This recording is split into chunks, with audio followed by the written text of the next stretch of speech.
हाम्रो देशमा अहिले सबै समूह समुदायहरू आफ्नो अस्तित्वलाई जोगाउन, बचाउन, आफ्नो अस्तित्वलाई अरूको अस्तित्वभन्दा ठूलो देखाउन लागि परेका छन्।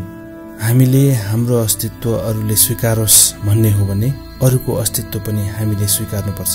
म धेरै नेपाली अनि तपाईँ थोरै नेपाली कसरी हुन सक्छ? मेरो लुगा थोरै नेपाली अनि तपाईँको लुगा धेरै नेपाली कसरी हुन सक्छ र? एउटा नेपालीको भाषा अर्को नेपालीको भाषाभन्दा बढी नेपाली कसरी हुन्छ र? सायद त्यसैले नै धेरै भाषाहरूका धनी हामीलाई कुनै एउटा भाषाले मात्र रिप्रेजेन्ट गर्न नसक्ला। हाम्रो लुगाले छोप्ने मन नेपाली हो, हाम्रो बोली भित्रको भाव नेपाली हो। त्यस्ता थुप्रै मनहरूभित्रका थुप्रै भावहरू छन् जसले एउटा नेपालीलाई अर्को नेपालीसँग जोड्न सक्दछ।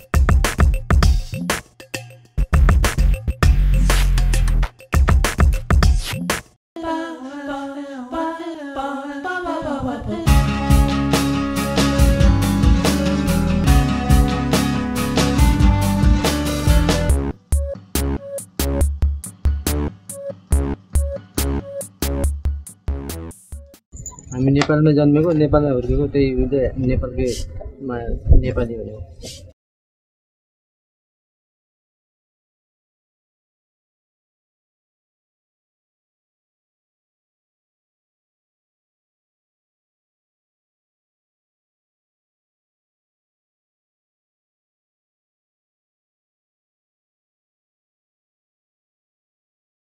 देश में दीप मोहब्बत के जलाए रखिए, दोष दुश्मन को भी सीने से लगाए रखिए।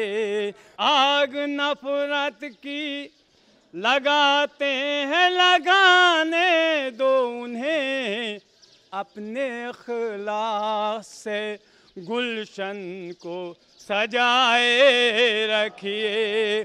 उर्दू शायरी र गीतहरू त हामीले हिन्दी फिल्महरूमा सुनिरहेकै हौँ, तर लाइभ शायरीको मौका चाहिँ नेपालमा अलि थोरै नै मिल्छ हामीलाई। आज पनि यहाँ मुसाफिर खानामा यो मुसायराको आयोजना गरिँदैछ। हामी त्यो मुसायरामा शायरीको आनन्द लिँदै जाँदैछौँ।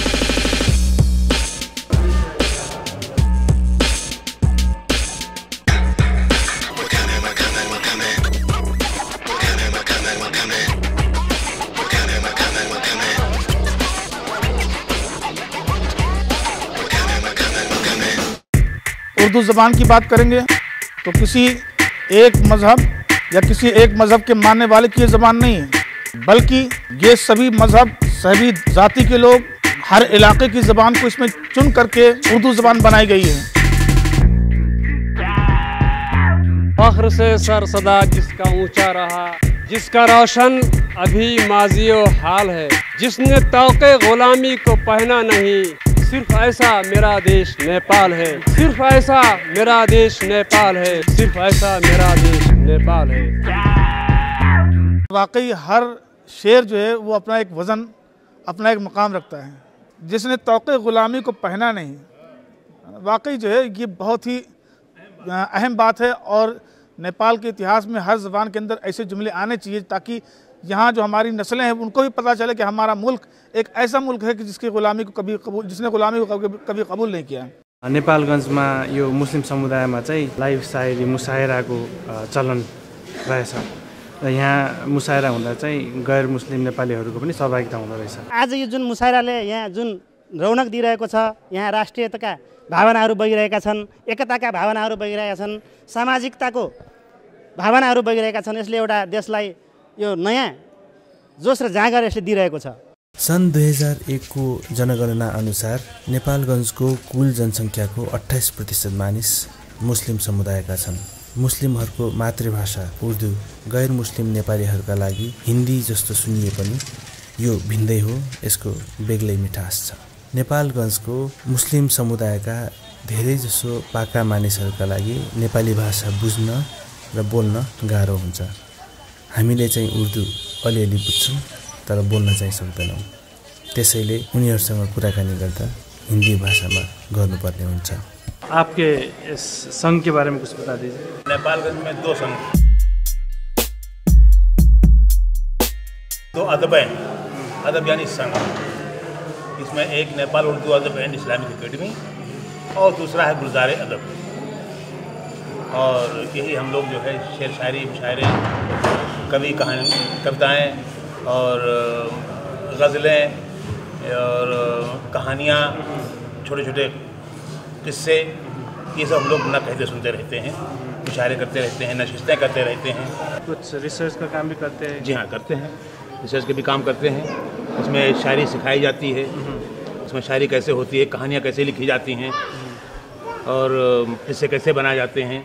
तो शायरी सिखाई जाती है? हाँ, शायरी सिखाई जाती है। इसमें सीख सकते हैं शायरी? हाँ, बिल्कुल सीख सकते हैं, बहुत आसानी से सीख सकते हैं। अब उसमें बहरें होती हैं, उसमें उसके कुछ कायदे कानून होते हैं, लफ्ज़ों के तराश खराश होते हैं, लफ्ज़ों के कैसे लफ्ज़ कहाँ से फिट किया जाए, इस तरह से हम लोग सिखाया जाता है। वो सब तो ग्रामर हुआ आपका, वो जो अंदर से आती है ना, वो कैसे सिखाया जाता है? जैसे अब ये आपने कहा ग्रामर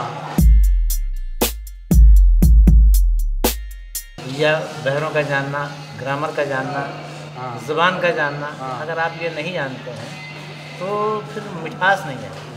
कैफियत तो होगी मगर वो शायरी में मिठास नहीं। तो सभी को नहीं सिखाया जा सकता? नहीं, कैसे सिखाया, सबको कैसे सिखाया जा सकता है? कुछ तो इल्म चाहिए, बगैर इल्म के नहीं।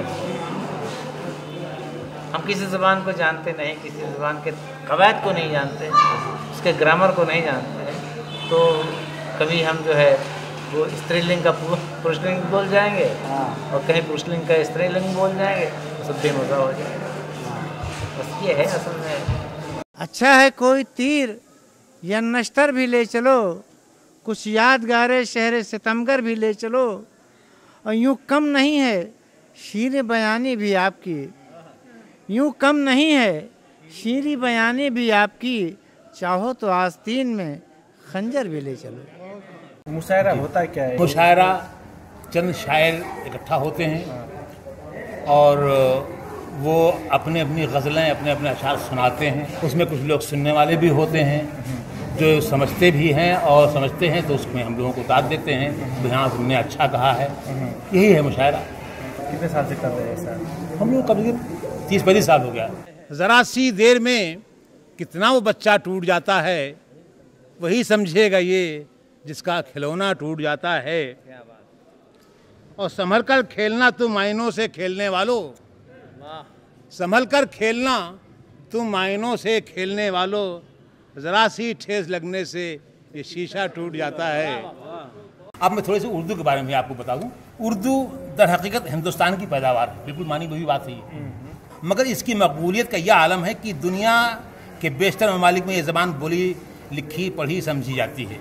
इसी में हमारा एक नेपाल भी है जहाँ उर्दू ज़बान ख़ास तादाद में राइज व फाइज है, और इसके मफादात से लोग मुस्तफ़ीद होते रहते हैं, और इसे अपने सरकारी और गैर सरकारी इलाकाई ज़बान में उर्दू को जगह जगह इस्तेमाल करके फ़ख्र महसूस करते हैं। इन सब खसूसियात के बावजूद उर्दू की और उर्दू शायरी की बका के लिए कोई मजबूत कदम उठाने की कोई तैयार नहीं। इसको कहीं से भी माली ताउन नसीब नहीं होता है, और इसे उर्दू तबके के कुछ लोग ही अपनी अनथक कोशिशों और अपने जेब खर्च से उर्दू के कुछ प्रोग्राम गाहे गाहे करते रहते हैं ताकि उर्दू जिंदा रहे।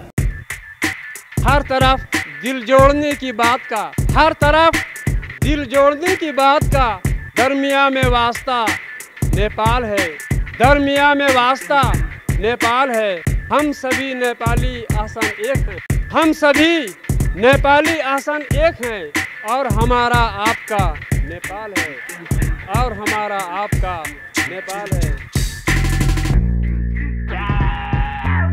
आप उर्दू में करते हैं, कुछ नेपाली में भी करते हैं आप लोग? नेपाली में, हिंदी में?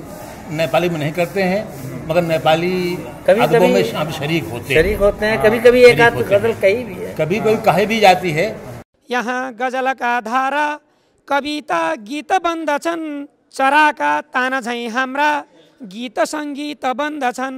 नेपाल गञ्जका स्रष्टा बिन्दु बिन्दु समुद्र छन्, युगौँदेखि युगौँसम्म अविच्छिन्नै बग्दछन्। धन्यवाद। मैं ये आपसे कहना चाहता हूँ, अगर ये मेरी बातें आप जाहिर कि पूरे आल नेपाल में पहुँचाएंगे, क्या मैं उम्मीद रखूँ कि इससे कुछ असर पड़ेगा?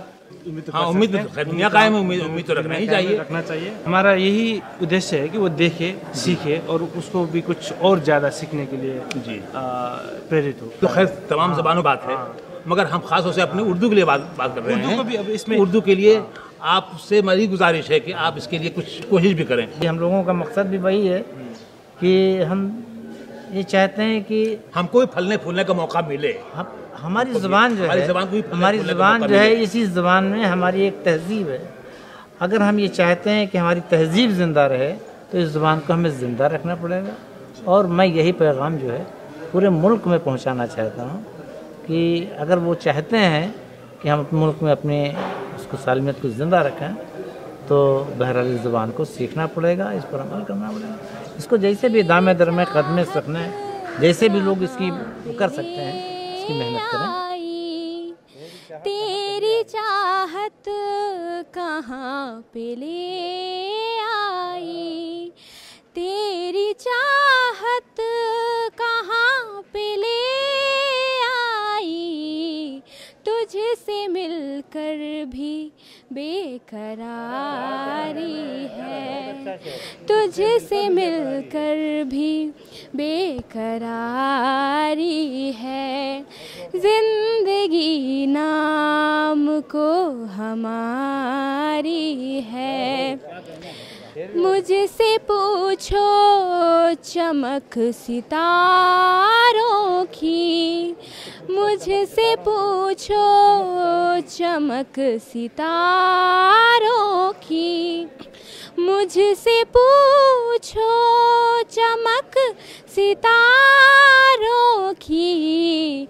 हमने रो रो के शब गुजारी है, हमने रो रो के शब गुजारी है। जिंदगी नाम को हमारी है, तेरे हाथों में जो ये कशिश इश्क की है, ये कशिश इश्क की है, मेरे मुकाबिल तू है। ये कशिश इश्क की है, मेरे मुकाबिल तू है। और क्या चाहिए मुझको, मेरा हासिल तू है। ये कशिश इश्क की है, मेरे मुकाबिल तू है। और क्या चाहिए मुझको, मेरा हासिल तू है। और तुझको मालूम नहीं है मेरी उल्फत का जुनू, तुझको मालूम नहीं है मेरी उल्फत का जुनू। मेरी कश्ती मेरा दरिया मेरा साहिल तू है।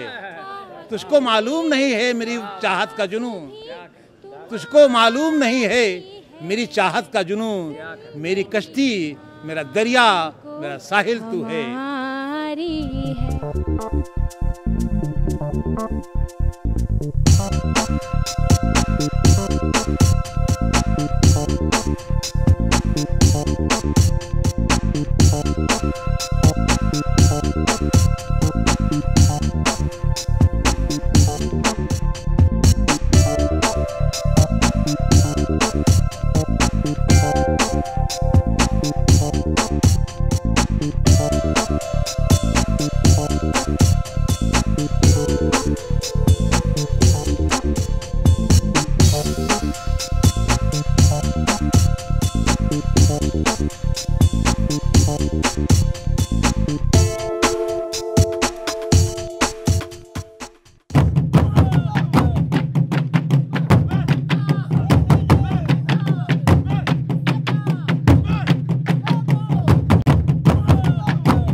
हमारी एक पूंजी है सबसे बड़ी मोहब्बत, आपस की मोहब्बत, हमारी एकता। अगर ये बनी रही तो हमारा मुल्क बना रहेगा। इससे अच्छी कोई चीज़ दौलत नहीं है।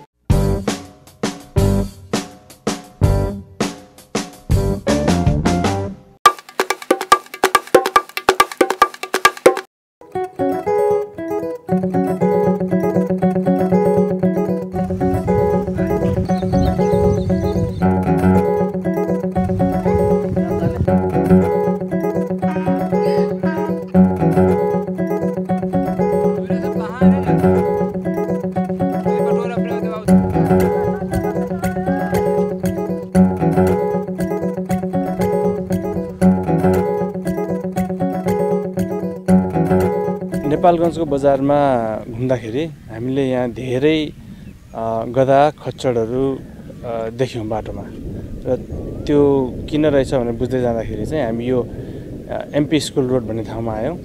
यहाँ चाहिँ कसकर समुदायका मानिसहरू परम्परागत रूपमा नै गधा पाल्ने खच्चड पाल्ने र तिनीहरूलाई काममा लगाएर आय आर्जन गर्ने गर्दा रहेछन्। अजमत शेखजी के गर्नुहुन्छ? त्यही काम खच्चडको हो हाम्रो काम। तपाईँ चाहिँ के कसकर जातिको हो होइन? कसकर हो, शेख हो। अनि अहिले काम चाहिँ के खच्चडको हो सर। हजुर, खच्चडहरू के गर्नुहुन्छ तपाईँहरू? हामी खच्चड लिएर जान्छु, भट्टामा काम गर्छु, काँचो इँटा बोकाउँछु। कहाँ लैजानुहुन्छ? त्यही भट्टामा जहाँ पनि जसको एग्रिमेन्ट भइहाल्छ, जुन भट्टाको त्यही भट्टामा काम गर्छु काठमाडौँमा। काठमाडौँ लिएर जानुहुन्छ खच्चड? यताबाट ट्रकमा लिएर जान्छु, फेरि उता भट्टामा काम गर्छु। तर बानी त्यही छ, अब के गर्ने, यसमा घाटै घाटा छ। पहिलादेखि तपाईँले यही काम गर्नुहुन्थ्यो? पहिल्यैदेखि यही काम हो। बाबुबाजेले सबै त्यही गरे, त्यही बानी हो। अब अर्को काम गर्नै मिल्दैन, त्यही बानी छ, त्यही काम गरिरहेछु। हामी पनि काठमाडौँ हो। यो साल चाहिँ 5 खेलमा काम गरिरहेको थियो। उतादेखि फर्कने आउने बेलामा त बाटोसाटोमा धेरै प्रब्लम कले गर्छ। काठमाडौँमा चाहिँ कहाँ? तपाईँ पनि इँटा भट्टामा काम गर्नुहुन्छ? इँटै भट्टामा काम गरेँ। कुन बेला लैजानुहुन्छ? मङ्सिरमा जान्छु यहाँदेखि, अनि 4-5 महिना जति त्यहाँ बसेर कामसाम गर्ने, अनि चाहिँ उतादेखि जेठ 1-2 गतेदेखि छुट्टी हुन्छ। अनि त्यहाँदेखि फेरि गाडीमा लोड गरेर केमा राखेर ल्याउनुहुन्छ? ट्रकमा? अनि यता ल्याउनुहुन्छ? अनि के गर्नु? यता ल्याएर चाहिँ के गर्नुहुन्छ? यता ल्याएपछि अब केही काम छैन, यता काम छैन, कामै छैन, छोडिदिने, त्यो खान्छ अनि घुम्छ, त्यही हो। 5 महिना काम गर्छ अनि मात्रै 5 महिना काम, 7 महिना बसेर खाने, त्यही हो समस्या। त्यही जति पेस्की उठाऊ त्यही खाइदियो, केही बनाउन सक्दैन हामीहरू। तपाईँको खच्चड अरू के पनि काम गर्दैन? हाम्रो सामान ओसार्ने मिल्दैन, कामै मिल्दैन। पहिला काम थियो उता पहिला लेखमा काम थियो, अब त्यो पनि ठाउँमा बाटो भइगयो। अब कामै मिल्दैन, मात्रै भट्टामा काम गरिरहेछु, भट्टा सिद्धो। दैलेख बाटो नबन्दाखेरि कहिलेसम्म लैजानु भयो त काम त्यहाँनिर सामान बोक्नु? काठमाडौँ दैलेखतिर के सामान बोक्नु? 10 वर्ष पहिला बोक्थ्यौँ। यता टाँगाहरू पनि चलाउँछन् होइन? टाँगा पनि चलाउँछ, बुक्नु चलाउँछ। घोडा बुकी भन्छ हामीले, घोडा गाडी भन्छ। एकजना कमाइरहेछ, 20 वटा खच्चर राखेछ, त्यहीलाई कमाइरलाई खच्चरलाई खुवाइदियो। तर त्यो टाँगा पनि चलाउँछ, अझै पनि बुकी टाँगा चलाउँछ। धेरै भइसक्यो त्यसमा पनि काम। तपाईँहरू खालि यही मात्र काम गर्नुहुन्छ? तपाईँ समस्या छ भन्नुहुन्छ? बस हामीहरू काम यही हो, यो खच्चर लोड गर्ने, अनलोड गर्ने, इँटा बोक्ने, बस यही काम हो। अब यहाँ अलिअलि काम पनि भेट्थ्यो पहिला श्रीमिलको। कति दिन भएको घर बनाउन सकेन, एउटाको घर पुगिहाल्छ। टाँगा जस्तो बनाउँथ्यो पहिला, त्यसमा काम गर्थ्यो, अब त्यो पनि बन्द हुनेवाला छ। अब धेरै काम मिल्दैन। कहाँबाट ल्याउनुहुन्छ खच्चडहरू? खच्चड यता पनि किन्छु, बाटो पारी मेला सेला लाग्छ त्यो इन्डियामा, त्यो मेलाबाट लाएर उता पुऱ्याउँछु। कति दूर गरेपछि त्यो यसमा फाइदा छैन सर। यताबाट सुन्नु न, यताबाट गएपछि उताबाट आएपछि त्यो बाटोमा मरेन भने फाइदा हो। 30,000 रुपियाँ गाडीवाला लिइहाल्छ, पुलिस पनि खान्छ सर। पुलिस बाटोमा रोकेर 5,000 रुपियाँ भन्छ, 500 रुपियाँ देखाएर त्यो पुलिस पनि त्यस्तो थर्काउँछ। जति कमायो त्यो भाडै तिरेर आयो, पैसै बच्दैन। धेरै लुटपाट छ, अर्को बाटो छैनन्, रोक्यो हान्छ। अलिकता धेरै कुरा गरेपछि हालिदिन्छ, पैसा लिन्छ। सबैको झारा लिइहाल्छ, सबैको मान्छेलाई समात्ने बित्तिकै को खच्चर जाऊ, को खच्चर पार्टी मान्छेको बानी त्यही छ। अर्कोमा हामी हाल्नै सक्दैन, पढे छैन, पैसा अर्को काममा लगाएपछि थाहै छैन कसरी पैसा आउँछ, कसरी पैसा कहाँ लगाउने केही थाहा छैन।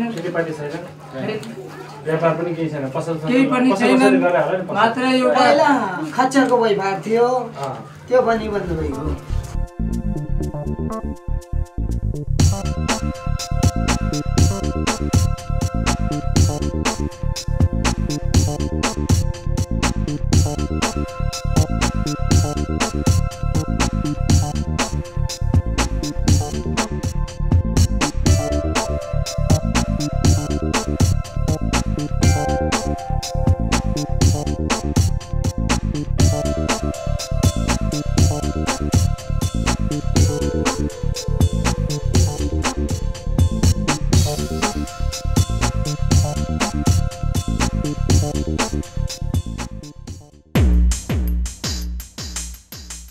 धानको बिउ जस्तो राख्छौँ हामी त्यस्तै यसलाई मसिनो चाहिँ टुक्रा टुक्रा पारिकन अनि पानीको लेवा बनाएर त्यसपछि त्यसैमा एकदम धानको ब्याड जस्तो राख्छौँ अनि मजाले फेरि यो यति यति भइसकेपछि 1 फुट जति भएपछि यसलाई चाहिँ रोप्छौँ। यसलाई काट्ने बेला भएको छ अनि काटेर 1 दिन सुकाउँछौँ के ओइलाउँछौँ। सुकाएपछि यो टङ्कीमा हाल्छौँ। टङ्कीमा तल पानी हाल्छौँ। जालीमाथि यो चाहिँ मेन छ त्यो हालेर अनि यो ट्याङ्क बन्द गर्छौँ माथि ढक्कन। त्यसपछि आगो बाल्छौँ 8 घन्टा जति बाल्छौँ अनि त्यसपछि यो बोइल भएर उतापट्टि हाम्रो भाप बनेर निस्किन्छ। कोइलमा पानी छ चिसो पानी पुरा ट्याङ्कीभरि त्यो कोइल चाहिँ चिसो हुँदै हुँदै तल चाहिँ हामीले भाँडो थापेछौँ। त्यो भाँडोमा गएर पानी र तेल दुईटै मिसेर खस्छ। त्यहाँ सिस्टम यस्तो फिट गराएको छ कि पानी गर्म हुन्छ तल जान्छ अनि तेल अलि हल्का भएको नाताले माथि आउँछ अनि त्यो माथि बसेर जान्छ पानी बाहिर निस्केर जान्छ। लास्टमा हामीले त्यो बोतल पनि राख्छौँ के परीक्षणको लागि टेस्ट गर्छौँ। त्यसमा चाहिँ अब तेल छैन भनेर थाहा भएपछि खोल्छौँ हामी। अब खोलेपछि आफ्नो तेल बाहिर निकाल्छौँ अनि लिएर जान्छौँ। बाँकी भएको यसलाई चाहिँ फेरि सुकाउँछौँ अनि आगो बाल्ने काममा यसैलाई प्रयोग गर्छौँ।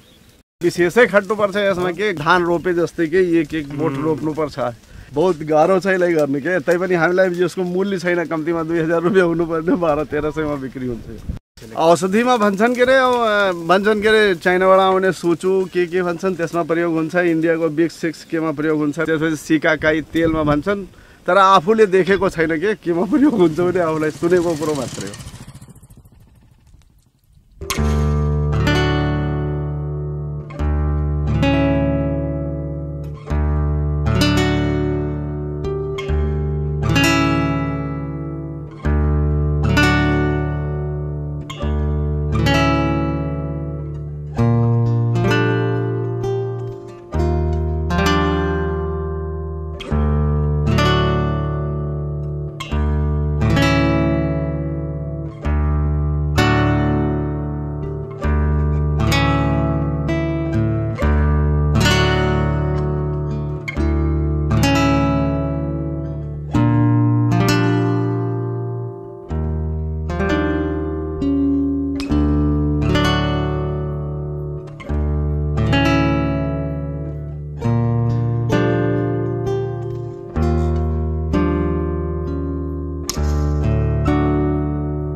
आज पहिलोपल्ट मुसायरामा गएर सायरी सुन्न पाइयो।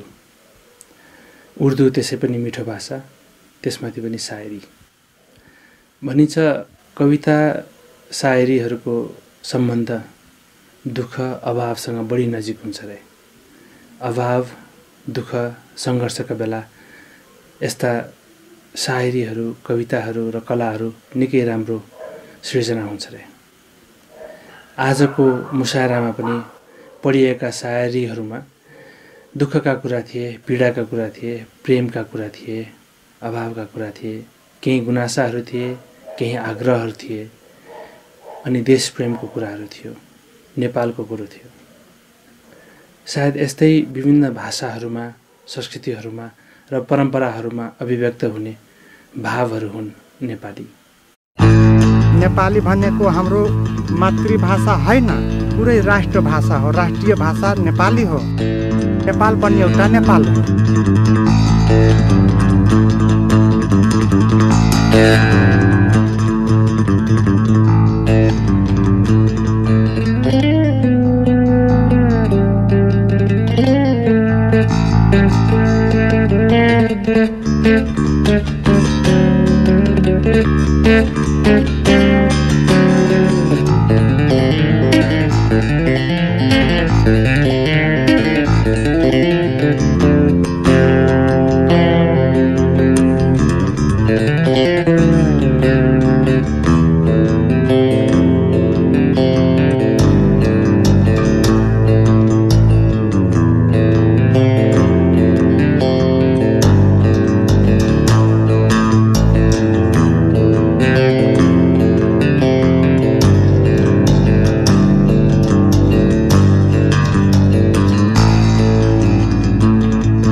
44-45 वर्ष अघि टिकापुरको प्लानिङ गर्दाखेरि नै यहाँको धेरै भागहरूमा सुकुम्बासीहरूलाई ल्याएर राख्ने योजना गरिएको रहेछ।